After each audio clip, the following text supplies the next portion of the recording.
Well, next tonight, an urgent new message on the dangers of monkeypox ahead of this weekend's Manchester Pride Festival.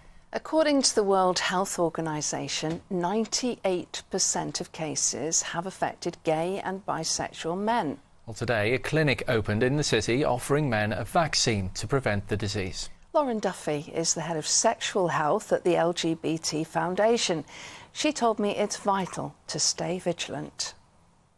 With monkeypox in particular, checking yourself for symptoms before you're having any sexual activity, making sure that you're isolating if you're asked to do so. So if you think that you might be getting a positive test. Or, so are you saying if you've got it, stay away from Pride this year? Yeah. So people are being asked to isolate if they do have monkeypox, and that can be a long period. It's a tough message though, isn't it? You know, because we've obviously been through the pandemic and everyone wants to party. It is, and Pride's a really important time of year for a lot of people who are LGBT. People get a lot of validation and community feel from it, so it can be difficult, but there's lots happening online.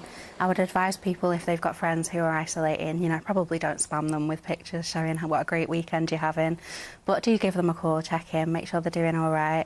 And the isolation period can be quite long, so that community support is really important. Remind me, what are the symptoms and what are the early warnings of monkeypox? So the main symptom of monkeypox is that you will have either one or multiple sores or ulcers, and they'll usually be at the site where you might have got the infection, so things like on your genitals or on your face or hands.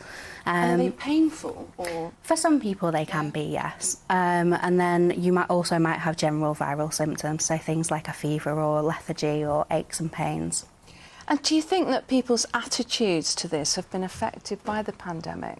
I think that because infections were in people's minds for so long and we all had to change the way that we were behaving, and there was quite a lot of fear in all communities really around COVID, it makes a lot of sense that people are worried about any new infection that they hear about, yeah. And what impact will it have on Pride?